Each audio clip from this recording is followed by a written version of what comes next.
Hello guys, alright, ini dia berita yang menggempakan yang baru saja kita terima, yang telah pun disahkan oleh berita terkini.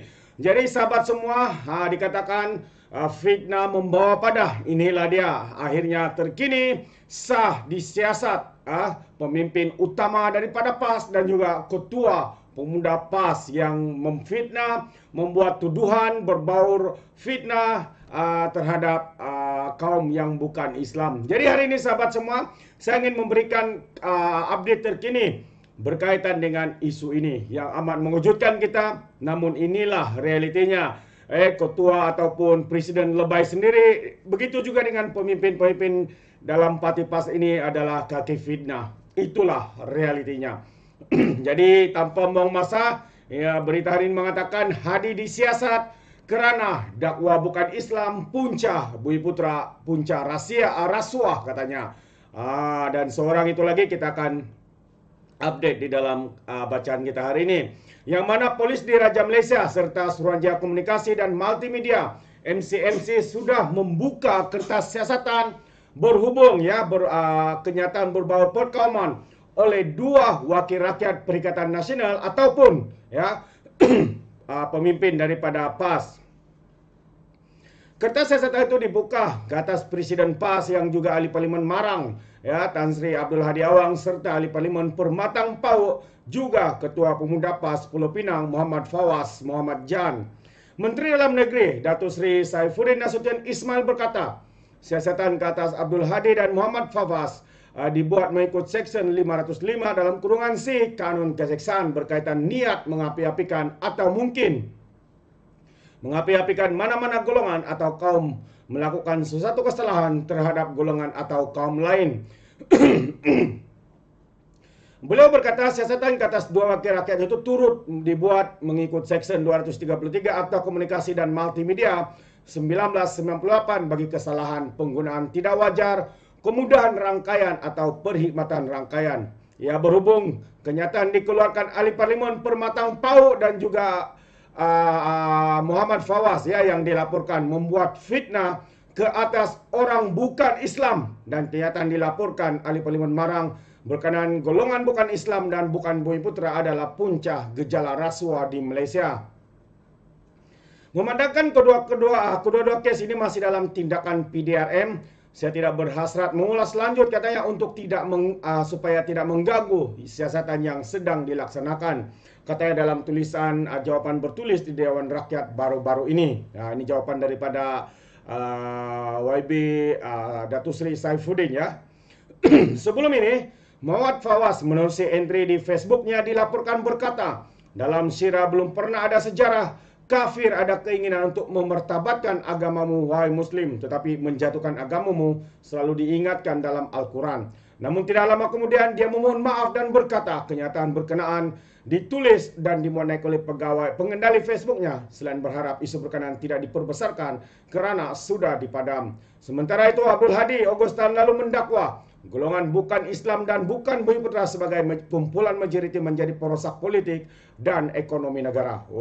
Ini antara tuduhan daripada kedua-dua pemimpin daripada parti PAS ini, sahabat-sahabat semua. Mereka sanggup menggunakan kaum lain, bangsa lain untuk dijadikan kambing hitam terhadap skandal-skandal rasuah, terhadap penyelewengan, salah guna kuasa dan sebagainya. Inilah dia. Apabila orang atau pemimpin dalam parti mereka terpalit dalam skandal-skandal rasuah, mereka pula cenderung untuk mengkambing hitamkan kaum lain ataupun bangsa lain. Seperti mana yang dinyatakan oleh siapa ini?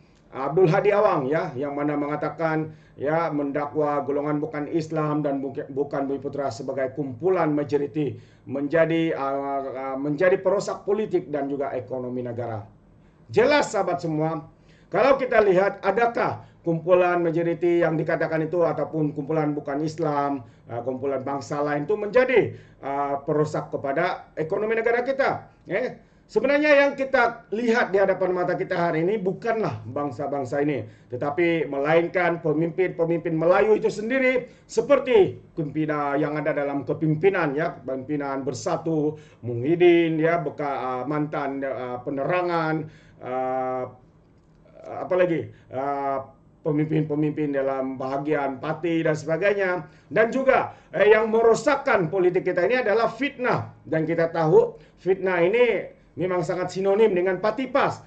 Baru-baru ini saja minggu lalu MB Kedah ya kalah dalam saman fitnah dan diarahkan oleh mahkamah membayar 120.000. Ya, dan sebelum itu juga pengusaha atau Pesuruhjaya MP PAS, Pesuruhjaya PAS di Perak juga ya membuat fitnah, ya, dan juga akhirnya walaupun katanya sebelum itu tidak akan memohon maaf kepada Datuk Seri Anwar Ibrahim, tetapi apabila disahkan bersalah di dalam mahkamah kerana memfitnah Datuk Seri Anwar Ibrahim, beliau sanggup merayu untuk memohon maaf supaya saman itu tidak diteruskan. Jadi sahabat semua, siapa sebenarnya perosak politik dalam negara kita? Siapa sebenarnya yang merosakkan ekonomi di dalam negara kita? Jelas sahabat semua, dakwaan-dakwaan yang dilakukan oleh mereka ini adalah bersikap prejudis yang cuba untuk menutupi segala perkara yang mereka lakukan, perkara ataupun skandal-skandal yang melibatkan ya pemimpin-pemimpin utama di dalam parti Perikatan Nasional seperti Bersatu, Muhyiddin Yassin, presidennya, dan banyak lagi sahabat-sahabat semua.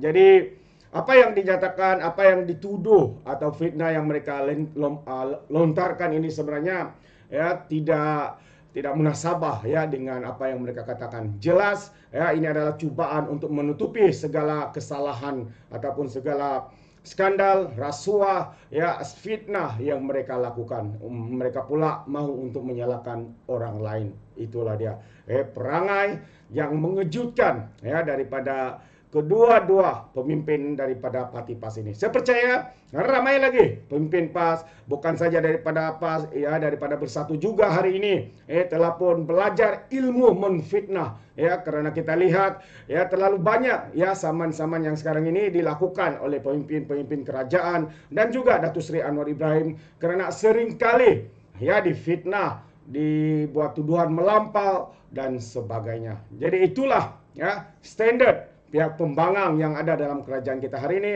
Ya, apa yang mereka buat adalah berpura-pura bodoh.